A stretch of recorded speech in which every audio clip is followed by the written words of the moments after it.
Coba kembali teman-teman di MDT Journey Inspiration of Life.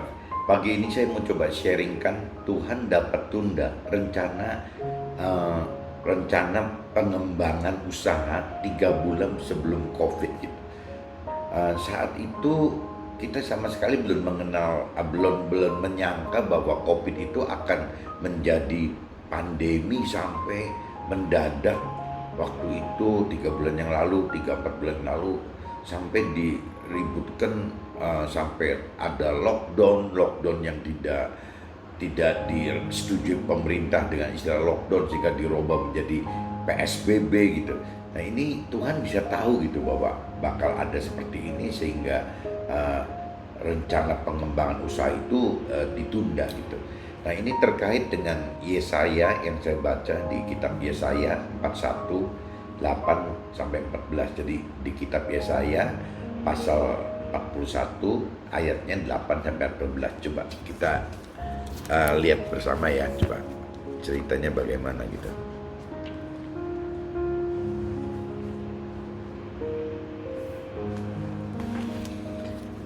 Saya 41.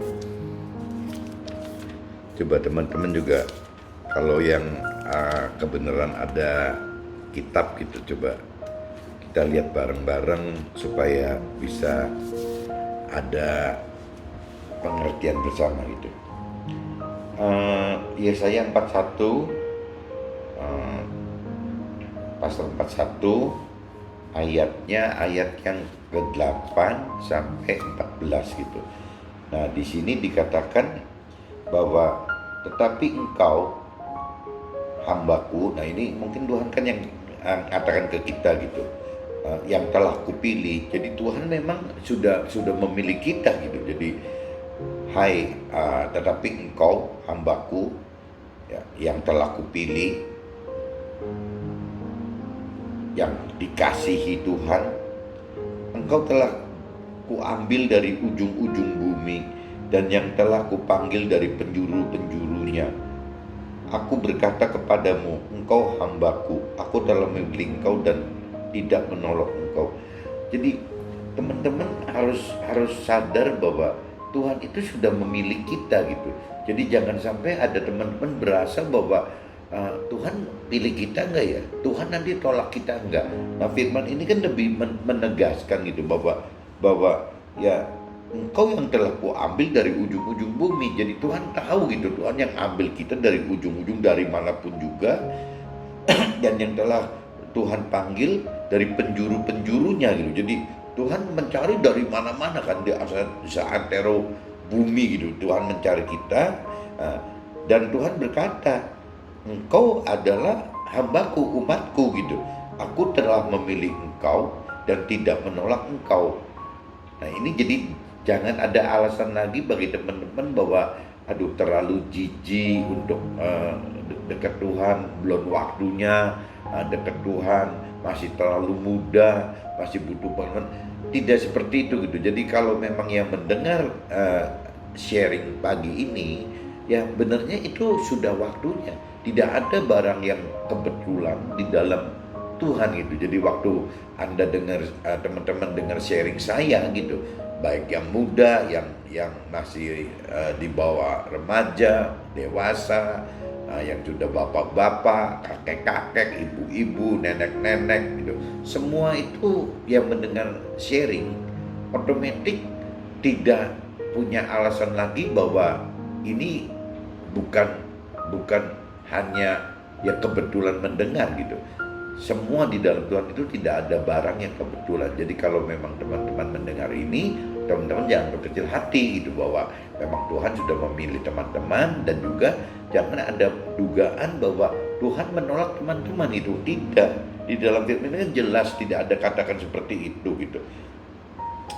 Janganlah takut setelah aku menyertai engkau.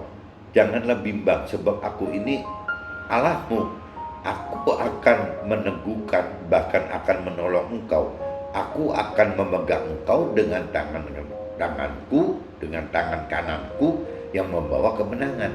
Nah ini Tuhan tegaskan lagi gitu bahwa dalam hadapin kehidupan, teman-teman gak usah takut gitu, karena Tuhan menyertai kita. Tuhan menyertai teman-teman semua gitu. Jadi jangan takut gitu. Jangan bimbang. Tuhan tegaskan juga janganlah bimbang. Sebab aku ini ya Allahnya kita gitu. Tuhannya kita. Apa yang kita perlu takutkan, apa yang perlu kita bimbangkan apabila memang Tuhan ada di dalam kita. Tidak ada yang perlu kita takutkan dan tidak perlu ada yang kita bimbangkan. Bahkan Tuhan meneguhkan loh bahwa Dia akan menolong kita. Itu Tuhan teguhkan loh. Kalau Tuhan sudah menolong kita, tidak ada masalah yang tidak bisa teratasi. Semua masalah juga pasti teratasi. Kembali lagi, ngapain kita mesti mikir ada takut dan kenapa kita harus bimbang gitu? Karena bersama Tuhan sebagai Maha Pencipta kita, semua juga akan jadi selesai gitu. Karena Dia Maha Kuasa gitu. Tuhan tegaskan sekali lagi bahwa Tuhan akan meneguhkan, akan menolong kita. Tuhan akan memegang kita tangan kanan dengan tangan kanannya gitu. Jadi Tuhan akan memegang kita dengan tangan kanannya yang membawa kemenangan. Pasti kalau kita hidup bersama Tuhan, pasti Tuhan akan bawa kita mencapai kemenangan gitu. Itu tidak aneh gitu. Kalau kita tidak mengandalkan Tuhan, kita hidup sendiri atau mengandalkan manusia pada umumnya, ya kita harus khawatir bahwa apakah kita akan berhasil mengarungi kehidupan ini. Tapi kalau dengan ada Tuhan di dalam kita, ya jaminan gitu, tidak mungkin kita tidak berhasil, pasti kita berhasil gitu. Nah ini, jadi Tuhan teguhkan ini, kita jangan ragu bahwa memang di dalam hidup bersama Tuhan ya pasti ujungnya kemenangan gitu. Sesungguhnya semua orang yang bangkit amarahnya terhadap engkau akan mendapat malu dan kena noda. Orang-orang yang membantah engkau akan seperti tidak ada dan akan binasa gitu. Jadi apabila kita berjalan bersama Tuhan, apabila kita hidup berbareng di dalam firman Tuhan gitu, di dalam firman Tuhan dalam arti kata kita mengenal dan mengerti akan firman Tuhan dan kita melakukan apa yang firman Tuhan perintah dan peraturkan gitu. Nah, semua orang yang bangkit amarahnya terhadap kita akan dapat malu sendiri gitu, akan dapat noda sendiri. Jadi kita tidak bisa sampai mendapat malu karena ulah kita gitu. Karena Tuhan semua akan tutup semua. Semua orang yang bangkit amarahnya terhadap kita akan mendapat malu dan kena noda gitu. Jadi seperti apa orang dunia bilang, seperti senjata makan tuan gitu. Jadi niatnya ingin memalukan kita dan menodai kita, tapi seperti senjata makan tuan, kena sendiri gitu. Nah itu apabila kita berjalan bersama Tuhan gitu. Orang-orang yang membantah engkau akan seperti tidak ada dan akan binasa. Jadi orang yang protes akan kita, nggak boleh ini, nggak boleh itu, nggak setuju ini, nggak setuju itu sebenarnya tidak ada gitu, dan akan menyingkir. Mungkin kalau istilah ekstrimnya di perjanjian di kitab perjanjian yang lama itu kan ditulisnya binasa gitu, tapi kalau dalam bahasa sekarang mungkin lebih tepat ya akan menyingkir gitu, akan tiada gitu. Engkau akan mencari orang-orang yang berkelahi dengan engkau, tetapi tidak akan menemui mereka. Orang-orang yang berperang melawan engkau akan seperti tidak ada dan hampa. Jadi di perasaan kita waktu kita akan berbuat sesuatu, seperti banyak sekali orang-orang yang akan menentang kita, yang akan melawan kita gitu, akan berperang, berkelahi melawan kita. Tapi waktu kita berjalan bersama Tuhan, mereka yang akan menghalangi kita, mereka yang akan melawan kita, mereka yang akan berkelahi dengan kita, itu seperti menyingkir gitu, seperti tidak ada gitu. Jadi tidak ada, kita tidak menemui mereka gitu. Jadi kita tidak perlu berperang, tidak perlu apa. Bahkan tidak ada, bahkan sampai seperti hampa gitu. Jadi kayak kosong aja gitu. Apabila kita berjalan bersama Tuhan. Nah ini kan memang Tuhan itu kan misterius gitu. Tuhan itu ajaib gitu. Jadi kalau kita bersama Tuhan ya semua akan smooth gitu, semua akan lancar. Sebab aku ini Tuhan, Tuhannya kita katanya, memegang tangan kanan kita dan berkata kepada kita, janganlah takut. Sekali lagi, akulah yang menolong engkau. Jadi Tuhan tegaskan sekali lagi bahwa Tuhan itu Tuhan gitu. Tuhan itu adalah Tuhannya kita gitu. Jadi kenapa kita mesti takut gitu? Nah kalau sampai Tuhan ada di kita, ya Tuhan akan pegang tangan kanan kita gitu dan berkata janganlah engkau takut gitu. Akulah yang menolong engkau. Tuhan janji bahwa Tuhan yang akan menolong kita gitu. Janganlah takut. Malah di sini sebutnya janganlah takut hai cacing, si cacing katanya. Kita ini malah dianggap cacing katanya, si ulat dianggap ulat. Jadi mungkin di mata Tuhan kita ini seperti cacing, seperti ulat gitu, rapuh sekali gitu. Jadi kalau sampai si ulat dan si cacing tidak tahu diri, mengandalkan diri sendiri, Tuhan kan gregetan kali. Bagaimana caranya si ulat dan si cacing ini sadar bahwa lo itu manusia itu ulat, lo manusia itu cacing. Coba yuk andalin saya gitu. Nah, akulah Tuhanlah yang menolong kita. Demikianlah firman Tuhan gitu.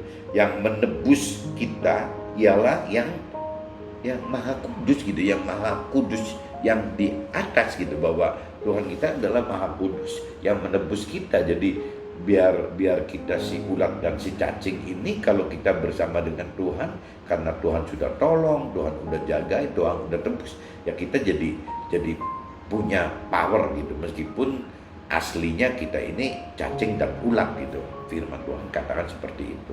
Nah ini di firman kan bunyinya seperti ini gitu. Nah kalau saya kaitkan dengan impresi yang terjadi dalam hidup saya gitu, ya ceritanya begini. Rancangan dan kehendak kita akan wacana mengembangkan sesuatu dapat Tuhan tunda atau bahkan mungkin dibatalkan karena akan adanya dampak masalah gitu. Nah dalam hal ini yang saya rasakan terkait dengan COVID-19 gitu, yang jadi adanya dampak masalah yang akan datang beberapa bulan setelahnya. Setelah kita bicara ini baru kita tahu bahwa ada dampak permasalahan yang datang gitu, sehingga kita terhindar dari yang mestinya jadi nambah persoalan lagi gitu, karena dampak COVID ini kan nggak kira-kira gitu. Jadi waktu yang saya alamin itu beberapa bulan, mungkin 1, 2, 3 bulan sebelum diributkan oleh sebagian pemerintahan daerah bahwa daerahnya di lockdown gitu. Di lockdown berarti kan tidak ada aktivitas keluar dan ke dalam dan keluar gitu. Meskipun akhirnya pemerintah pusat meluruskan kan istilah lockdown itu kan tidak ada di Indonesia, diganti dengan istilah PSBB karena peraturan pemerintahnya memang sudah ada. Kalau bicara PSBB itu sudah ada gitu. Nah ini jadi akhirnya 1, 2, 3 bulan sebelum PSBB diberlakukan itu saya ada rencana saya kan sebagai di perusahaan kan sebagai tim kecil yang tugasnya mengembangkan, coba diversifikasi usaha. Nah waktu itu saya mewakili perusahaan, saya mulai membuat terobosan bagaimana ya caranya mengembangkan usaha dalam kondisi yang sebelum COVID aja sudah kurang enak gitu. Jadi kita mau terobos di luar main bisnis kita gitu. Nah ini ceritanya kita mulai ada satu proyek yang kita sudah coba garap gitu, kita rintis dari awal berbulan-bulan gitu untuk merintis ini, dari mulai survei lokasi, bikin proposal bisnis segala macam gitu. Nah akhirnya sampai ngedil dengan pihak luar gitu, mengadakan kata sepakat. Meskipun secara informal ya, saya mewakili perusahaan dan waktu itu juga ada tim dari perusahaan yang ikut sebagai tim kita gitu, tim pengembangan. Akhirnya bikin kesepakatan dengan pihak eksternal, membuat satu perjanjian kesepakatan meskipun cuma sekedar tulis tangan aja gitu, bahwa oke, kita deal ya, kita akan deal dengan rencana proyek ini. Nah, tahu-tahu ada pembatalan yang sudah disepakati, pembatalan dari deal itu karena di internal tim kita loh, di internal tim kita itu ada yang pihak yang kurang setuju. Nah dia cerita bahwa di internal kita aja sebelum COVID sudah tidak smooth gitu, udah nggak mudah ya, bagaimana caranya kita mau tambahkan satu beban pengembangan yang baru lagi. Jadi ada tim di dalam perusahaan itu yang setuju berkembang karena dianggap kita mendapatkan satu rencana baru yang wah maksudnya ringan sekali syarat-syaratnya gitu. Tapi di satu sisi ada di tim perusahaan yang merasa hitungan secara keuangannya tidak memadai gitu. Nanti pasti akan jadi susah. Nah ini jadi ada dua suara. Nah saya kan sebagai kepala timnya gitu. Akhirnya saya kan sudah keburu mutuskan bahwa oke. Nah waktu membatalkan kesepakatan itu kan bukan hal mudah gitu. Ya terlebih jika fasilitas yang kita ajukan berbagai macam dengan proses yang memakan waktu berbulan-bulan. Jadi waktu kita bergening akan proyek tersebut, itu facility itu nggak kira-kira loh. Kita dapat itu facility seperti mujizat, seperti ajaib gitu. Terus kita minta ini, semua disetujuin semua gitu. Jadi kita anggapkan, wah ini rencana Tuhan nih pasti gitu. Karena semua sudah disebut semua gitu. Tapi ujung-ujungnya ada pihak internal kita yang pihak kedua yang merasa tidak kuat, nanti bakal kejebak gitu, kita makin kejebak. Jadi akhirnya kita terpaksa mesti batalkan. Nah batalkan ini kan yang setengah mati gitu. Bagaimana cara batalkan? Ya sudah berlarut-larut, ya minta ini, minta itu, minta dispensasi ini itu, minta gambar ini itu, semua gitu udah kita lakukan berbulan-bulan, mendadak dibatalkan. Nah sebagai wakil perusahaan, posisi kita berada di antara pihak perusahaan dan pihak eksternal. Jadi posisi saya gitu waktu membatalkan itu kan ada di tengah-tengah gitu. Jadi bagaimana saya mewakili pihak internal saya gitu, bagaimana tim manajemen saya, tapi juga saya harus mewakili ketemu dengan pihak eksternal kan yang memberikan fasilitas dispensasi akan rencana proyek-proyek tersebut. Ini nggak mudah loh, berarti saya terjebak gitu di antara dua posisi, dua pihak, antara internal dan eksternal. Nah, ini bisa bisa menimbulkan kerawanan konflik gitu. Ya, orang sudah kita sign gitu meskipun dalam perjanjian sederhana gitu, tapi nggak jadi gitu. Jadi akhirnya kita mesti mikir, ini mesti gimana sih cara cari solusi penyelesaian yang baik-baik untuk semua pihak. Jadi baik perusahaan internal perusahaan kita juga baik gitu, bagaimana juga untuk eksternalnya juga baik, dan untuk saya pribadi juga baik. Nah dalam proses menyelesaikan seperti ini saya ngerasakan bahwa ada proses iman, ada proses Tuhan gitu, proses rohani yang saya harus alami. Nah ini satu contoh, mungkin kalau saya belum lebih mengerti akan Tuhan gitu, mungkin saya bisa ikut marah gitu gara-gara pihak eksternal mengatakan bahwa wah posisinya kan ditunjuk sebagai ketua tim nih oleh internal gitu, internal perusahaan kita gitu, perusahaan saya gitu. Loh kok sekarang nggak berani mutusin gini. Seperti macan ompong saja. Kalau orang dunia kan seperti itu gitu. Jadi perkataan itu kalau kita tidak bisa mendadak menunjukkan kekuatan kita gitu, ya, bagaimana kita mengandalkan diri kita sendiri, itu orang dunia akan katakan macan ompong gitu. Tapi kalau pengertian di dalam rohani kan terbalik gitu. Bagaimana justru Tuhan mendidik kita dengan menjadi macan ompong tersebut gitu. Ya kita jadi akhirnya lebih mengandalkan Tuhan lagi kan. Bagaimana lebih bergantung kepada Tuhan. Jadi kalau istilah orang dunia katakan bahwa kita ini ikutin Tuhan malah seperti jadi macan ompong gitu tuh. Tapi kalau dari sisi rohani kita seperti yang saya pernah sharingkan sebelumnya, memang Tuhan itu bentuk kita itu seperti macan ompong gitu.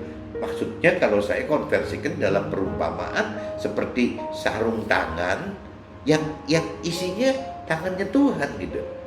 Jadi kalau di orang dunia nyebutnya macan ompong gitu. Kalau di saya mungkin saya lebih identikan dengan Tuhan mendidik kita bagaimana caranya menjadi sarung tangan yang hanya sarung tangan gitu. Nah adapun tangannya adalah Tuhan. Berarti semua gerakan harus Tuhan yang gerak gitu. Nah orang dunia itu tidak suka dengan seperti ini. Jadi kalau orang dunia mengandalkan Tuhan itu tidak suka gitu. Orang dunia itu lebih suka bagaimana mengandalkan diri sendiri gitu, yang memang dalam kesehariannya nyata gitu, atau minimal mengandalkan orang lain, mengandalkan manusia lain gitu. Karena apa? Karena nyata juga gitu. Jadi diri sendiri nyata, adapun orang lain, manusia lain juga nyata. Tapi kalau mengandalkan Tuhan, ini tanda tanya gitu. Ya apa yang mesti diandalkan gitu, nggak nampak gitu. Tuhan itu yang nyata apabila kita percaya. Tuhan cuma katakan bahwa Tuhan itu ada di dalam firman gitu. Ya tidak ada yang lain gitu. Jadi Tuhan itu adalah firman, firman itu adalah Tuhan. Cuman itu yang paling nyata gitu. Nah sisanya adanya kan di iman kita. Apakah kita bisa mengimani firman gitu? Cuman itu saja. Nah iman ini butuh proses kan. Setiap level-level iman, apabila kita cross dengan firman gitu, dengan firman yang sama, apabila level iman kita berubah, ini maknanya atau kuasa firmannya akan berbeda gitu. Jadi kalau kita misalnya anggap ada firman A gitu, tingkatnya kita baru tingkat 1 gitu, untuk imannya tingkat 1. Ini A ini jadi A1 gitu. Tapi waktu kita dipersepsi misalnya ayatnya tetap A, tapi level iman kita ada di tingkat B, maka akan menjadi jadi udah berubah, tingkat A ini tingkat 2 gitu. Jadi di sini A2 ya. Begitupun apabila firmannya tetap mengatakan ayat yang sama A gitu, di sininya tingkat 3, ini juga akan menjadi pengertian di A3, di mana A1, A2, A3 dan seterusnya itu tidak pernah akan bisa sama gitu. Kekuatannya pun akan beda gitu. Nah ini yang Tuhan mau gitu, bagaimana caranya kita ayatnya itu tetap tidak berubah, tetap kekal gitu. Dari 2000 tahun juga tidak berubah, bahkan sampai kita meninggal juga tidak berubah. Tapi leveling iman kita yang akan selalu berubah gitu, dari tingkat 1, 2, 3, 4 dan seterusnya sampai meninggal nggak pernah berhenti gitu.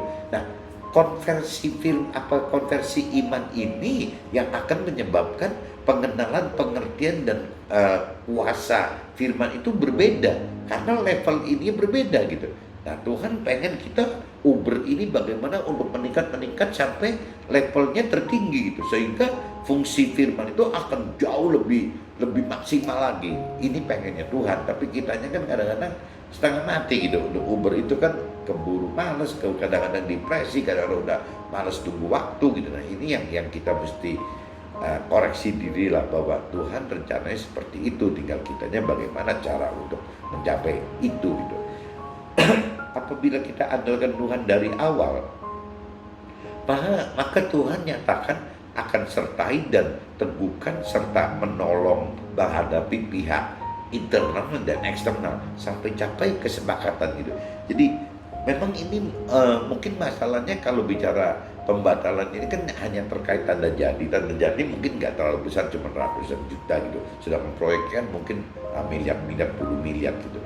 Nah jadi tanda jadi ini nggak berarti, tapi kan tetap buat saya kan jadi problem gitu. Lepas angkanya kecil, sedang atau besar, buat saya kan masalah gitu. Nah ini buat saya pribadi loh, karena saya benar-benar di ujung sebagai ketua dari tim internal, dan saya ketemu yang bergening dengan pihak eksternal. Berarti saya di ujung gitu, saya benar-benar di ujung antara internal dan eksternal. Nah ini kan repot. Jadi buat saya, meskipun itu nilainya mungkin relatif ya, itu bisa dibilang kecil atau besar, tapi buat saya jadi beban gitu. Beban ini kok saya jadi ketempuan ya, orang Jawa bilang ketempuan, jadi apa? Kebebanan gitu. Kok mau jadi saya gitu. Padahal yang salah kan tim saya yang tidak menemukan kata sepakat gitu. Akhirnya saya jadi korban kan, ini di ujung gitu. Nah, cuman saya karena libatkan Tuhan dari awal gitu. Jadi saya coba segala macam saya ceritakan sama Tuhan, apa yang terjadi saya juga ceritakan sama Tuhan, dan saya selalu bawa nama Tuhan. Setiap melangkah saya juga akan sebut nama Tuhan gitu, supaya Tuhan terlibat dalam situ. Nah firman Tuhan yang tadi di Yesaya 41 ayat 8-14, salah satunya kan menyatakan bahwa Tuhan akan menyertai dan meneguhkan, menolong juga, bahkan menebus. Jadi maksudnya ya oke, ya problem-problem ini nanti Tuhan akan selesaikan semua. Jadi semua orang akan melihat ke Tuhan gitu ya, mungkin sebutan menebus seperti itu gitu. Jadi saya pribadi melihat ke Tuhan, yang namanya pihak internal saya banyak orang juga jadi melihat ke Tuhan, yang namanya eksternal juga melihat ke Tuhan. Nah ini akhirnya jadi sampai ketemu kata sepakat. Nah waktu kata sepakat ya semua jadi happy semua gitu. Ya pihak eksternal saya juga happy gitu karena memang menyadari gitu bahwa memang ini belum rencana Tuhan, bukan waktunya Tuhan gitu. Nah sebaliknya pihak internal kita juga menyadari memang ya wajar aja lah, memang kita harus bayar tanda jadi, karena kalau tidak nanti dampaknya makin berat. Bahkan ngucapin terima kasih untuk Tuhan selesaikan masalah ini ya sekarang gitu, sehingga tidak menimbulkan masalah-masalah yang besar baik untuk internal dan eksternal kita gitu. Itu jadi kalau keuntungannya kalau kita libatkan Tuhan dari awal ya seperti itu. Jadi semua Tuhan janjikan bahwa Tuhan akan sertai, Tuhan akan teguhkan, Tuhan akan menolong, bahkan Tuhan akan menebus gitu problem-problem yang ada itu, nanti Tuhan yang handling semua gitu. Perihal yang harusnya terjadi baik dari pihak internal dan eksternal dibuat Tuhan seperti tidak ada, dan keributan yang harusnya terjadi juga dibuat tidak ada dan hampa. Nah ini firman di Yesaya tadi ini sudah menyatakan ini gitu. Jadi harusnya ini kan kalau bicara dibawa ke arena hukum jadi urusannya panjang gitu ya, lepas nanti yang benar yang internal atau eksternal itu jadi urusannya bertele-tele. Tapi waktu kita berserah kepada Tuhan dan semua Tuhan bertindak gitu, yang tadi Tuhan nyatakan tadi gitu, bahwa Tuhan sertai, Tuhan teguhkan, Tuhan menolong, bahkan Tuhan menebus, ya akhirnya bisa selesai dengan enak saja, karena semua pihak merasa seolah-olah tidak ada gitu masalah itu, tidak perlu ada keributan, dan memang tidak ada, seperti ya biasa-biasa saja. Masing-masing orang mempunyai satu input-input yang tentang rohani untuk masing-masing pihaknya gitu. Jadi pihak saya mendapatkan yang tadi bahwa dengan ada cemoohan bahwa macan ombong itu, justru saya bukan sedih atau bukan sakit hati gitu. Saya malah jadi disadarkan bahwa iya ya, orang dunia tetap seperti itu gitu. Merupakan kelemahan bagi orang dunia kan, macan ombong atau seperti sarung tangan itu kan kelemahan gitu. Kenapa kok nggak bisa kuat sini? Sedangkan di dalam Tuhan, di dalam rohani itu malah kelebihan gitu. Itu plus poinnya kita mengharap Tuhan seperti itu gitu. Itu buat saya pribadi. Nah untuk pihak internal saya yang ada dua kubu itu, yang setuju dan tidak setuju, masing-masing pihak juga pasti punya pengertian yang sendiri gitu. Nah begitupun pihak eksternal gitu. Akhirnya ujungnya ya fine gitu, semua oke, semua pihak oke, dan berteman sampai ini hari tetap kita berteman gitu, tetap baik-baik meskipun problem masih belum selesai gitu ya. Bagi eksternal pun problem-problem dengan adanya COVID-19 ini juga berasa. Sebaliknya kita juga sama dengan COVID-19 ini, kok jadi benar-benar ombaknya, badainya itu nggak besar sekali, nggak kira-kira gitu ya. Ini ya tetap kita pegangan Tuhan gitu. Sebab firman Tuhan katakan, bagi orang yang andalkan Tuhan, Tuhan akan pegang tangan kanan kita, dan Tuhan akan menolong kita serta menebus kita dari permasalahan yang harusnya terjadi baik di internal dan eksternal.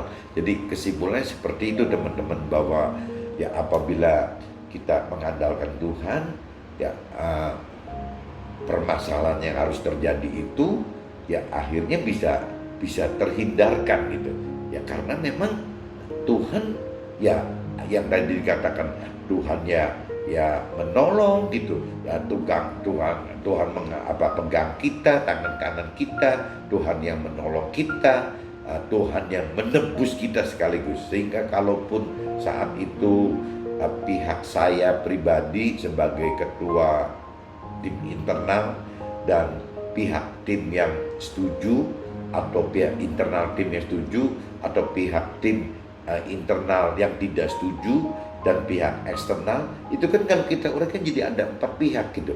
Pihak saya, sebagai penengah antara internal eksternal. Di internal saya ada dua pihak kan, ada internal yang setuju, tapi juga ada internal yang tidak setuju. Nah, yang satunya kan di eksternal gitu. Nah, ini kan berarti kan kalau kita kumpulin 4 pihak gitu. Nah, ini Tuhan, kalau kita andalkan Tuhan, Tuhan bisa bikin semuanya selesai. Semuanya berakhir pada ucapan syukur kepada Tuhan, terima kasih kepada Tuhan gitu. Jadi saya ya berterima kasih, pihak internal yang setuju juga ya berterima kasih, internal yang tidak setuju juga ya tetap berterima kasih, bahkan pihak eksternal pun berterima kasih. Buktinya apa? Ya buktinya sampai hari ini kita rukun-rukun saja gitu, meskipun perencanaannya itu tertunda atau batal. Saya tidak ngerti apa yang akan terjadi setelah COVID gitu. Apakah Tuhan nanti akan balikan lagi rencana pengembangan itu berjalan lagi atau gimana? Saya tidak ngerti, dan saya belajar tidak merancangkan akan bagaimana gitu. Udah saya pikir saya pasrah dengan rancangan Tuhan aja, rancangan Tuhan dan kehendak Tuhan apa gitu. Yang jelas saya coba jalan. Yang penting kejadian ini membuat iman kita terangkat lagi, sehingga nanti proses iman kita itu bisa naik kelas 1, 2, 3, 4, 5 dan selanjutnya. Jadi waktu kita menghadapi persoalan yang sama, solusi ini akan lebih bagus lagi gitu. Bahkan bisa mungkin bisa lebih berguna juga, bukan untuk diri sendiri tapi juga bisa untuk internalnya kita kalau memang kita diusaha, bahkan bisa untuk teman-teman kita, untuk semua gitu, semua.